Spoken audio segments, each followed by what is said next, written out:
Following our foreign policy is what should have been the strategy of the Prime Minister when he first came to power. Today, China is definitely a threat, and a threat that is being very difficult to handle by the Modi government, because Bhutan is getting close to them.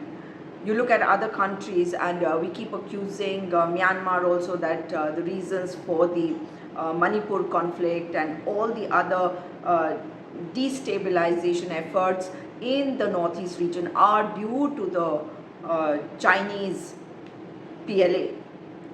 In addition, we have seen the Chinese try to transgress into our territory in Uttarakhand, and of course we all know what has happened in Ladakh.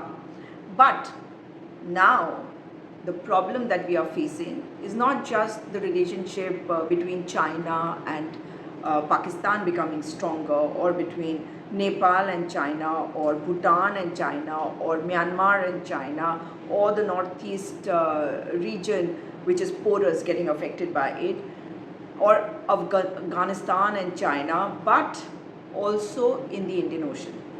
And today, let us talk about what is happening in the deep sea. Every country which is in the sea, obviously, they will have, and every other country which is attached to the sea, its boundaries are attached to the sea in some way or the other.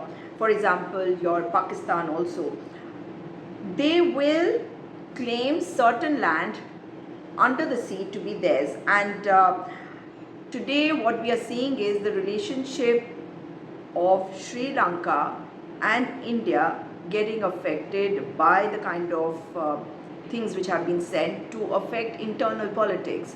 And this internal politics is about, for example, the Kachativu Dweep issue.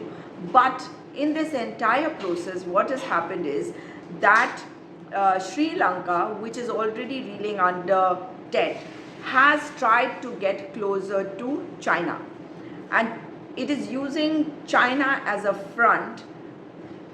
And how? We've always had a very good relationship with Sri Lanka. If I go back to 2010, India, what it did was that you have, like I told you, that you always have some sea mass under the ocean, and it's called the continental shelf. We have always supported Sri Lanka, and why I say that is that a country's continental shelf is supposed to extend up to 200 nautical miles, which is about 370 kilometers from its own shore, and it marks out an exclusive economic zone which only that particular nation can use to exploit for itself for economic purposes. Even if there are other ships which are passing through that region, and they can pass through those regions unimpeded, because that is required, and those are the UN norms. But coastal nations can also apply to the United Nations body called the United Nations Commission on the Limits of the Continental Shelf, CLCS, and say that the outer limits of the continental shelves extend beyond the 200 nautical miles, and the UN can take a decision on that and extend it and give them exclusive rights to use that as a special economic zone. And this is exactly what Sri Lanka had done in 2009, and they had applied for an extension of the limit of the continental shelf from 200 nautical miles to a much larger area. And the CLCS has not been finally taken any decision on it. The CLCS is still to decide on this application of Sri Lanka, and if it does, then the Affinesi Nikitan Seamount, which falls within Sri Lanka's nautical boundaries, will become exclusively operational for Sri Lanka for economic purposes. The CLCS, it examines all these applications which it gets about extending continental shelf boundaries, and it has accepted that in the past in case of Pakistan, Australia and Norway, and they have rights or on maritime territories which stretch beyond 200 nautical miles from their shores. So Pakistan, Australia and Norway have already got rights maritime territories extending beyond 200 nautical miles. But in 2010 and 2022, India's stand has become different, and the reason is basically China. Why? In 2010, India had to this application of Sri Lanka to extend its claim right up to Affinity-Nicotin Seamount. India had not objected to it, and in 2022 it has changed its position entirely, that if Sri Lanka's claim is accepted, then it would harm India's interest. And India has requested the Commission not to consider and qualify, not to, and I quote, consider and qualify, unquote, the submission made by Sri Lanka. But this is not the only reason. A lot of people will tell you that the move by the Indian government is because Sri Lanka is going to allow China into that region, and that is why India has changed its stand from 2010 to 2022. They do not want China to increase its presence in this area. India does not want that. But India's claim is not really aimed at starting any kind of exploration program immediately, but it wants to ensure that it has established its presence in this region before China makes its entry. Now here the question that I would put forward to you is as to why is it that China has been able to reach this state with Sri Lanka? How is it that we, in spite of being their immediate neighbor, our point of view is not being considered by Sri Lanka, and in this manner it is taking the help of China. It's important to understand that China, Germany and South Korea, they have, in the present time, they have rights or rather contracts for deep sea exploration in different parts of Indian Ocean already, and so they are already working in this sphere. Now why is this so important is what I want to tell you. Why are we looking at this? Not only because we want to prevent China from being there, but these areas are basically for rights to underwater cobalt-rich mountains. And these cobalt-rich mountains, underwater mountains, which are there in the middle of the Indian Ocean, it is not just very precious, but also because cobalt is a critical mineral which is used in electrical vehicles and batteries, and it is a vital element in the green energy transition. But with the present kind of situation which has arisen, and here I might add that the Jamaica-based International Seabed Authority ISA was approached by India in January 2024 and we wanted approval to explore the cobalt-rich Affinity-Nicotin Seamount, which is located in central Indian Ocean. It is east of Maldives, about 1,350 kilometers or 850 miles from the Indian coast.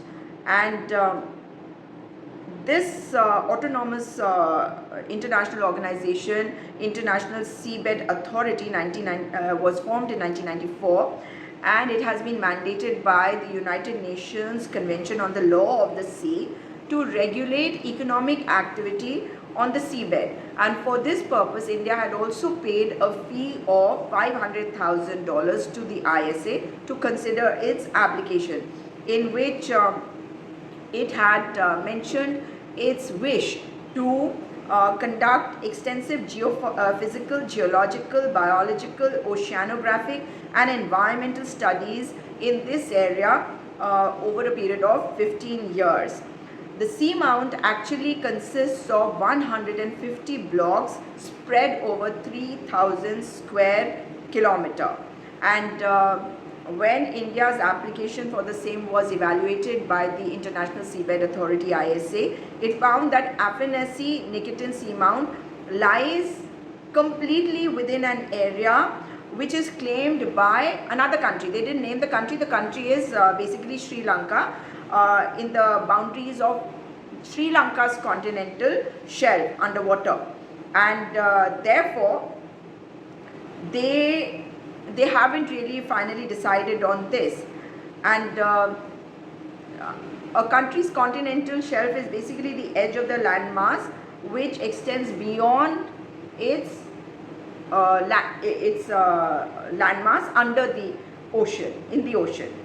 Now, on March 12th, India said that because ISA had asked for a response from India, but India has said that it would not be able to respond in time to consider the comments that it had made during the International Seabed Authority's 29th session of the Legal and Technical Commission, which is considering its application. And therefore, the ISA note says that India's application has been put on hold, and it will review the application once India responds. However, what is very concerning is the closeness of China and Sri Lanka in the entire process, because it is not just about exploration of cobalt or other important minerals in the under the ocean, in the seabed, but also in the continental landmass under the sea. But the presence of China itself can obviously, it has sparked a scare. It can also spark danger. It will spark danger, in fact. So let me now tell you how, what all is at stake. According to a lot of experts, India's deep sea mining initiatives have not really taken off. They are at a very, very early stage, but we have been wanting to do it. In 2021, we launched a deep ocean mission to explore deep sea resources with an allocation of $500 million for a 5-year period. In 2023, the Indian government had said that under the deep ocean mission, we were developing a crewed deep sea mining submersible which would carry out exploratory mining of polymetallic nodules from the seabed. And these polymetallic nodules are basically manganese nodules, which are rock concretions that are a source of critical minerals like cobalt. And at present, China is supposed to be controlling 70% of the world's cobalt and 60% of its lithium and manganese and other critical minerals, according to the International Renewable Energy Agency. But India has set a deadline of 2070 to get to net zero emissions, and therefore it needs access to these minerals to start its energy economy process.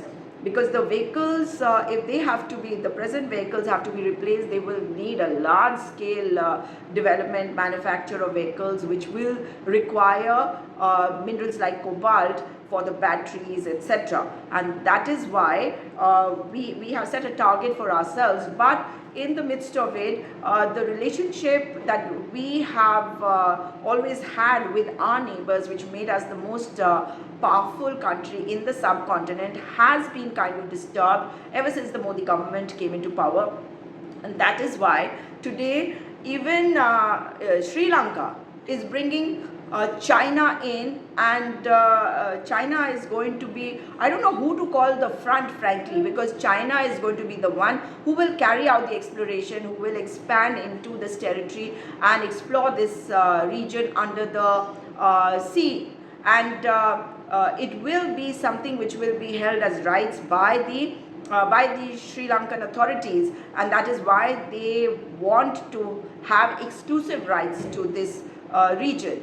But India is also now objecting to it. Let us see how it progresses in the coming time. But it is dangerous for India if China is able to expand in the Indian Ocean, in the region around Sri Lanka, because China is a threat for us. And if we have China in the northern area and with the with their own kind of equation and relationship with these countries, and our government not really being able to speak much. You heard the foreign minister say, Dr. Jaishankar had said that China is a huge economy. I'm not going to be questioning them, and therefore you can understand where we are going, where we are heading, and this needs serious questioning, and this, I hope, will be taken up by our parliamentarians also at some point of time. If you like this video, do like, subscribe to my channel, and do let me know what you think about this video. Also let me know which other topics you would like me to talk about. I will make more videos for you. Goodbye for now.